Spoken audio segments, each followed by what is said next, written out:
Move it, old man. Some of us actually work for a living. He didn't flinch, didn't even glance, just wiped the side mirror with a weathered cloth and pulled the folding doors open. Same boots, same silence. Every morning at 5:45, but that morning, something shifted. A young recruit, fresh out of orientation, paused mid-step. His name was Eli Brooks. His eyes had caught something on the driver's forearm. Faded ink, half swallowed by sun-worn skin, but unmistakable to anyone who'd studied the handbook, the seal Trident. Eli's posture snapped upright on reflex, ramrod straight. Breathing slowed, every muscle locked into parade rest. The driver? He just muttered, calm, gravel thick, clock's ticking, sailor. The entire bus fell silent. If you believe real legends don't need introductions, drop a word of respect below. Bus 41, Liberty Transit, arrives at exactly 5:45, rain or shine, Monday through Sunday. Behind the wheel, Raymond Cole, mid-70s. Weathered face, eyes like thunderclouds on the edge of a storm. He never says, good morning, never comments on traffic, never asks about your day. His routine is brutal in precision. Mirrors, gauges, door, throttle. Other drivers call him Boots. Not just because of the military-style footwear he refuses to trade in, but because he walks like he's still deployed. His navy blue jacket doesn't carry any insignia, but it wears him like rank still matters. You'd think they'd make him retire already, mutters Davis, one of the rookies at the depot. He probably can't even see over the damn wheel. Yet every morning, same thing. Raymond checks the brakes, walks the perimeter, double taps the mirror, never misses a beat. Not once in 13 years. Not during the blizzard of 19. Not during the bridge collapse in Elk County. Not even when the entire fleet walked off during the last union strike. That morning, Route 41 snakes past Jefferson Naval Prep Base, Eli boards, uniform crisp, back straight enough to hold a book on his shoulders. His haircut is so fresh it still smells like talcum and discipline. Good morning, sir, he offers. Automatic military tone. Raymond doesn't respond, just flicks his eyes to the mirror, then back to the road. Eli sits near the front. Only 3 riders this early, but his attention is locked on the man behind the wheel. Not the hands. The posture. The way his eyes scan every mirror. The exact moment he adjusts before each curve, like he's still clearing a sector. At Market Street, an older woman boards, grocery bags overloaded, one tears, apples rolling onto the steps. Raymond sets the brake. Power cuts. No sigh, no complaint, just kneels, swift, silent, and gathers the apples with surgical precision. Eli watches, jaw tight. Something doesn't add up. He's not just a bus driver. And tomorrow, he's going to find out why. Without a word, Raymond sets the brake, powers down the door, and kneels to gather the fruit. His movements are efficient, deliberate. When done, he simply nods at the woman's flustered thanks and returns to his seat. The recruit's eyes narrow. Something about this man doesn't fit the profile of a career bus driver. As the morning progresses and the bus fills with commuters, most passengers barely glance at Raymond. They tap phones, doze against windows, or stare vacantly through the glass. They see him, the gray hair, the weathered hands on the wheel, but they don't notice him. But the recruit does. His name is Eli Brooks, and he catalogs each detail. The callus is visible on Raymond's hands, the way he scans each new passenger with a subtle but thorough assessment, the posture that never slumps despite the 3-hour shift. When Eli disembarks at Jefferson Base, he pauses briefly at the steps. Thank you for the ride, sir. Raymond's eyes meet his for a fraction of a second, then return to the road ahead. The next morning dawns clear and bright. When Eli boards bus 41 again, fewer passengers crowd the aisles. He takes the same seat near the front, this time deliberately, positioning himself where the rising sun streams through the windows. As Raymond maneuvers through a turn, sunlight catches his forearm at precisely the right angle. There, partially hidden beneath weather-worn skin and faded with age, is the unmistakable outline of a trident, anchor, and eagle. The seal insignia. Eli's breath catches. He waits until the next stop clears the few remaining passengers from the front section before leaning slightly forward. "Sir," he says quietly, voice pitched for Raymond's ears alone. "Were you in?" The question hangs in the air between them. The engine hums. A traffic light changes from red to green. Finally, without turning, "I was." 2 words, nothing more. But Eli leans back, understanding the weight behind them. For the remainder of the ride, neither speaks. The silence feels different now. Not the emptiness of strangers sharing space, but the mutual recognition of a shared brotherhood, separated only by time. Word travels quickly in military circles. By that afternoon, messages flutter across group chats and barracks conversations. "The Tamayr, old guy driving bus 41, former frogman. You sure?" "Eli saw the Trident," said the driver, confirmed. Within days, a post appears on a Navy subreddit. "There's a legend driving bus 41 in Liberty." Recognize the ink? Anyone know his story? Retired Chief Petty Officer. Marcus Denton saw the post. Something tugged at his memory. A name from decades ago. Stories whispered between deployments. He picked up the phone. A call to an old teammate, now working behind a secure desk at the Pentagon. That weekend, bus 41, usually half empty, pulled up to Jefferson Base. Waiting at the curb, 8 recruits. Formation perfect, backs straight, no chatter. They boarded in silence. Each gave a respectful nod.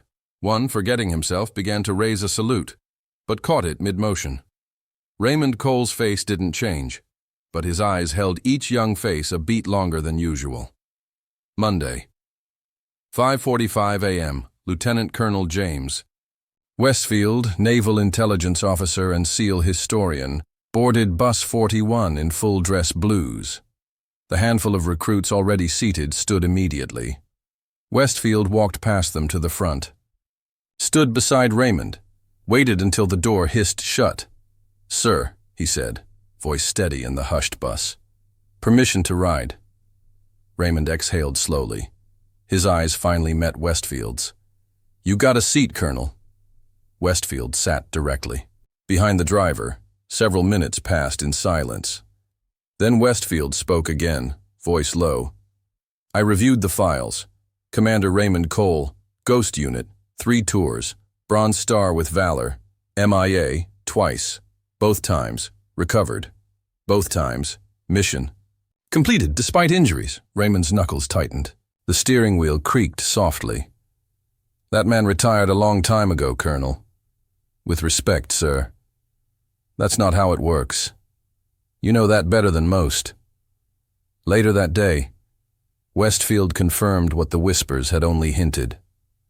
The silent man driving Bus 41 was indeed Commander Raymond Cole, one of the most effective SEAL operators his unit had ever known. Most of his missions, still classified, but his reputation, unshakable. His choice to disappear into city bus routes raised questions. Westfield didn't ask. Some men don't seek peace. They choose where to carry it. By Wednesday morning, the Jefferson stop was different. 15 people waited. All military, all silent. No one on their phones. No one spoke. They boarded like a roll call. Each nodded. None saluted. Raymond drove the route as always, precise, focused, silent. But as they neared the training facility, he caught Eli's eyes in the rear view. "Eli," he said, testing the name. "Maintained situational awareness during night drills. That's where most recruits slip." Eli blinked, stunned, at both the recognition and the advice. "Yes, sir. Thank you, sir." As the recruits filed out, Raymond returned his gaze to the road. His sleeve remained rolled to the exact same position, not hiding the tattoo, not displaying it. Just there. Some truths don't need announcements. They simply are. If you'd stand up for the quiet heroes around you like this, drop a word of respect below. The story of Commander Raymond Cole spreads through Navy circles like an undercurrent, invisible from the surface, but unmistakably powerful beneath. Within 2 weeks, every active-duty sailor in Liberty has heard the whispers. The quiet man behind the wheel of Bus 41 once led black ink operations that still appear as redacted footnotes in classified combat reports. One Thursday afternoon, a local news reporter, tipped off by a retired SEAL, spots Raymond finishing his post-shift inspection. Tire pressure, mirror angles, signal lights. Each check performed like a man inspecting a parachute, his life depending on the result. "Commander Cole," she begins, mic in hand, voice hopeful. "We'd love to feature your story, your service, your work now." "No interviews," Raymond says flatly, never looking up. He adjusts the brake lights and adds, "And it's just Raymond now." She persists. "Sir, your story could inspire a lot of people, especially young sailors." This time he straightens, eyes sharp, calm, direct. "Young sailors need to focus on their own stories, not mine." He turns and walks into the depot. The camera never airs the footage. But the moment? It spreads like wildfire. Quiet inquiries from military publications get the same response. Nothing. Silence. At the Liberty Transit Center, the administrative director takes notice. He confirms Raymond's identity through public service records. Days later, a small bronze plaque appears next to the driver bulletin board in honor of Commander Raymond Cole, whose silence taught us more than speeches ever could. Raymond says nothing when he sees it the next morning. But his regular passengers notice. He stands just a little straighter behind the wheel. If that's even possible, the bus becomes something else, a kind of moving sanctuary. Recruits lower their voices. Instructors nod quietly as they board. Civilians instinctively follow suit. Bus 41 stays spotless. Trash never lasts more than a single stop. One morning, a teenager climbs aboard, hoodie up, music blaring from his phone. "Yo, Grandpa," he calls out. "Can't this thing go any faster? Some of us got places to be." Before Raymond can respond, a voice cuts through the quiet. "Watch your tone." It's Eli Brooks, now weeks into training. Boots scuffed, posture steel. "That man bled so you could run your mouth. Maybe start with respect before speed." The teen's bravado collapses. He fumbles with his phone and sits down in silence. In the mirror, Raymond's eyes meet Eli's. A brief nod passes between them. Nothing more, but it says everything. Soon after, a formal invitation arrives. The Naval Special Warfare Preparatory. School requests Raymond as keynote speaker for graduation. He declines. A handwritten note is mailed back and later framed in the commanding officer's office. "Some of the best men I knew never made it home. Don't salute me, salute them." Across town, a high school history teacher designs a new curriculum unit. Modern valor and silence. It's not about battles. It's about what comes after. When the uniform comes off, but the service never ends. Veterans around Liberty begin noticing something different. They're no longer thanked out of habit. They're seen. And then, one rainy Tuesday, a man in a tailored suit boards Bus 41, alone, no words. His posture says military. His silence confirms it. Raymond's eyes flicker in recognition. Senator James Morrison, former SEAL, now head of the Armed Services Committee. He doesn't speak, doesn't sit, stands the whole ride, hands folded behind his back. As he exits, he places something gently on the dashboard, a SEAL team coin. From the era they both served. The coin stays there. Every day after, Commander Raymond Cole never lectured, never raised his voice. He taught with every turn of the wheel, every perfectly timed stop, every mirror scan so instinctive it seemed rehearsed. He was still on patrol, just in a different uniform. One morning, a new recruit asked him directly, "Sir, what was your most heroic moment?" Raymond didn't blink. "Showing up the next day," he said. "I was always the next day." The recruit frowned, not quite understanding. Later, Eli Brooks, now weeks into his training, explained. "He means courage isn't about one big moment. It's what you do when no one's cheering, when you're tired, alone, and you show up anyway." Though Raymond never acknowledged the reverence around him, his eyes, when they met the gaze of fellow service members, held a quiet weight, a recognition deeper than words. Then came the bitter January morning. At Jefferson Gate, the usual passengers stood waiting, but when Bus 41 arrived, someone else was driving. No explanation. The replacement did his job. Technically fine. But the difference was felt in every second. Stops a half beat late, turns too wide, mirrors checked, but not read. Raymond's absence stretched to 3 days. The silence in that time, heavier than usual. On the 4th day, he returned. Same boots, same silence, same precision. But something was different. Behind his seat, a folded American flag, neatly displayed in a triangular glass case. No one asked. They didn't have to. Someone had gone home for the final time. At the back of the bus, Eli was the first to remove his cap, held it against his chest the entire ride. Others followed, wordlessly. In the rear view, Raymond's eyes found them, and roared a quiet thank you. He kept driving for 3 more years, never gave a speech, never accepted a podium. But his legend grew, not through sound, but through consistency. Recruits began calling it a rite of passage. You weren't really in training until you'd ridden with the commander. When Liberty Transit announced his retirement, Raymond made one request: no ceremony, no noise. They honored it, but on his final morning, every seat was taken. Veterans. Officers, cadets, all in civilian clothes. But the posture, unmistakable. The 40-minute ride passed in total silence. When Bus 41 pulled into the depot, he found the entire fleet arranged in a circle around a new monument. Heroes don't announce themselves. They drive the route every day.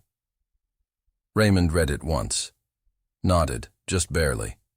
He gathered his few items: a duffel, a folded route schedule, and an old photo taped inside the glove box. As he stepped off, the passengers, who had quietly exited, formed 2 lines along his path. No salutes, no applause. But each stood at perfect attention. At the edge of the lot, Eli Brooks, now an officer, waited beside a navy blue pickup. "Need a ride, Commander?" Raymond paused, glanced back at the bus. Just once. "Appreciate it, Lieutenant." A photographer from the base newspaper captured the moment. A weathered man with a duffel walking away as 24 service members stood in silent respect. The photo went viral across military circles. The caption? "Commander Raymond Cole, Ghost Unit. Never needed a stage, just a steering wheel." The legend faded from headlines, but never from memory. At Jefferson Base, new recruits still hear the story during orientation. Excellence, their instructors say, is doing what needs to be done, whether anyone's watching or not, just like the man who drove Bus 41. At Stories Unseen, we don't chase noise. We honor the quiet strength that shapes lives. If this story stayed with you, even in silence, give it a like, subscribe, and share it with someone who still believes in dignity. Thank you for standing still with us today, truly.